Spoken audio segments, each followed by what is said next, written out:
Wuhan in central China, of course, it's now a city that everyone around the world knows about. It's where the coronavirus first emerged late last year. It sits on the Yangtze River, the biggest river in China, and there's been a lot of flooding in the last few weeks. Now we're getting new footage of this city of 11 million people now at the center again of another calamity. Heavy rainfalls across central and southern China that have led to billions of dollars worth of economic damage. Many people have just come out of a lockdown that lasted several months in Hubei province, and now they're dealing with another disaster. And for many people, it's double whammy, and it's a lot to take in for 1 year.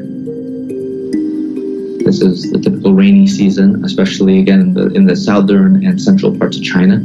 That's not unusual. What's unusual is magnitude of the rains that have come this year. The levels that we're seeing this year, according to state media, are the worst that we've seen in years. Hubei province, the authorities there say that 3.5 million people have now been affected by this flooding. And of course, the flooding's not over. It's really flooded a lot of the countryside, so farmers have really been affected. And in one county, which is not too far from Wuhan, there was a landslide triggered by all the rainfall that killed several villagers. And you can see, obviously, water level is very high. In some places, it's wiped out roads. But trying to gauge just how widespread it is and how disastrous it is for some of these crops, I think it's very tough.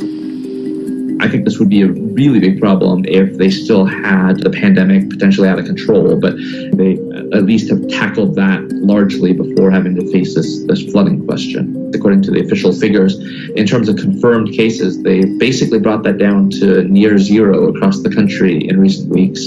And so it required quite a big effort on the part of the government. Authorities in Wuhan, the epicenter originally of the coronavirus, they tested basically everyone in that city of 11 million people.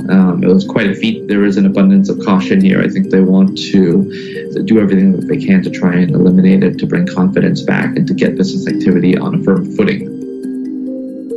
So China's already had a really, really historically disastrous year for its economy. In the first quarter, we saw China record a 6.8% contraction in the economy, which is the first quarterly contraction that China's seen since the late 70s.